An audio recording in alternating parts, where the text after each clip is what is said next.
Mashariki ya Kati kwa sasa ni eneo linalofuatiliwa kwa karibu na mataifa makubwa duniani.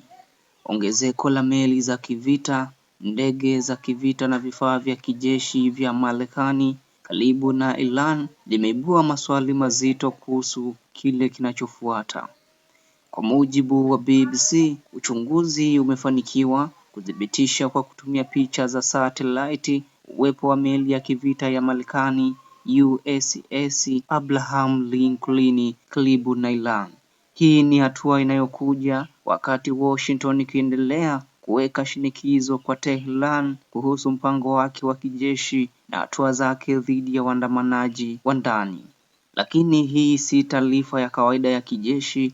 Huu ni mkusanyiko mkubwa wa nguvu za kijeshi unaoweza kubadilisha hesabu za usalama wa kikanda. BBC inaendelea kuripoti picha za satellite za Ulaya za Sentinel-2 zinaonyesha USS Abraham Lincoln ikiwa katika bahari ya Arabia, huku maili 150 kutoka pwani ya Oman, ambapo ni takriban kilomita 700 kutoka Iran.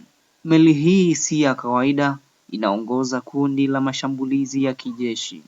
Ina zaidi ya ndege 90 zikiwemo F-35 inaofanya kazi zaidi ya 5,600.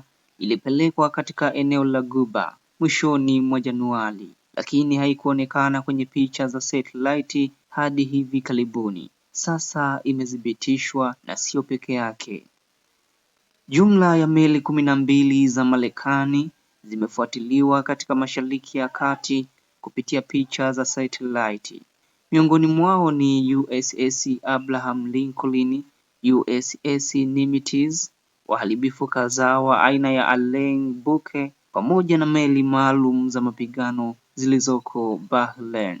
Meli nyingine katika bahari ya Mediterania, moja katika bahari Nyekundu, na taarifa zinaeleza kuwa USS Gerald R. Ford, meli kubwa zaidi ya kivita duniani, nayo inatarajiwa kuelekea Mashariki ya Kati ndani ya wiki chache zijazo. Hii sasa ni nguvu ya kijeshi inayoweza kufanya operation za muda mrefu za kiwango kikubwa. BBC imeendelea kuripoti kuwa kumekuwa na ongezeko la ndege za kivita za F-15, ndege za EA-18, ndege za mizigo ya kijeshi pamoja na ndege za kujaza mafuta angani. Ndege hizi zimeonekana katika kituo cha kijeshi cha Muaffaq Sati nchini Jordan, huku safari za kijeshi kutoka Marekani na Ulaya zikiongezeka kuelekea Mashariki ya Kati. Hii si harakati ya siku moja, huu ni mkusanyiko wa kimkakati. Wakati Marekani ikionyesha nguvu, Iran nayo haijakaa kimya.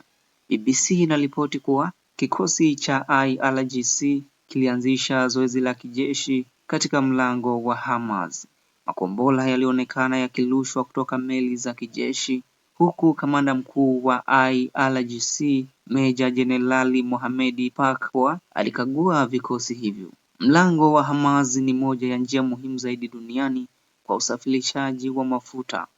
Takribani theluthi moja ya mafuta na gesi duniani kupitia hapo. Je, tukio lolote hapo linaweza kuathiri uchumi wa dunia? Katika hatua nyingine, mtaalamu wa ujasusi wa kijeshi Justin Crown amesema maandalizi ya sasa Marekani ni makubwa na ya muda mrefu zaidi kuliko operesheni dhidi ya Venezuela au mashambulizi ya zamani dhidi ya Iran. Alieleza kuwa mkusanyiko huo wa vikosi unaweza kuruhusu Marekani kufanya hadi mashambulizi 800 kwa siku ikiwa hali itahitaji. Hata hivyo, aliongeza kuwa vikosi hivi vinaweza pia kupunguza au kuongeza operesheni kulingana na hali halisi. Kwa maneno mengine, hii ni nguvu ya kushambulia, lakini pia ni nguvu ya kuzuia. Wakati huu wote wa mkusanyiko wa kijeshi, kuna taarifa kuwa maafisa wa Marekani na Iran wanatarajiwa kukutana Uswizi kwa duru ya pili ya mazungumzo. Iran imesema mkutano huo utahusu mpango wake wa nyuklia na uwezekano wa kuondolewa kwa vikwazo vya kiuchumi. Lakini Washington imeashiria kuwa inataka kujadili masuala mengine pia. Hapa ndipo swali linaanza kuwa kubwa. Je, huu ni mkakati wa kushinikiza mazungumzo au ni maandalizi ya hali mbaya zaidi? Iwapo kutazuka mgogoro wa moja kwa moja, masoko ya hisa yanaweza kuyumba.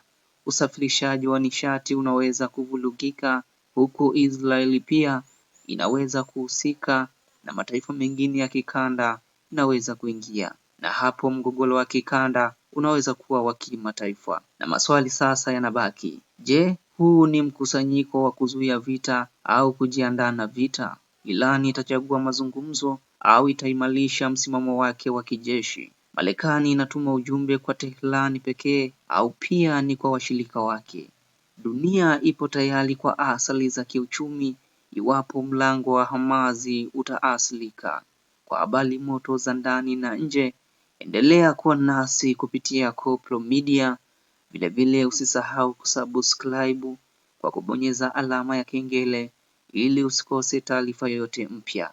Koplo Media, tunahakiki ukweli kabla ya kukujulisha.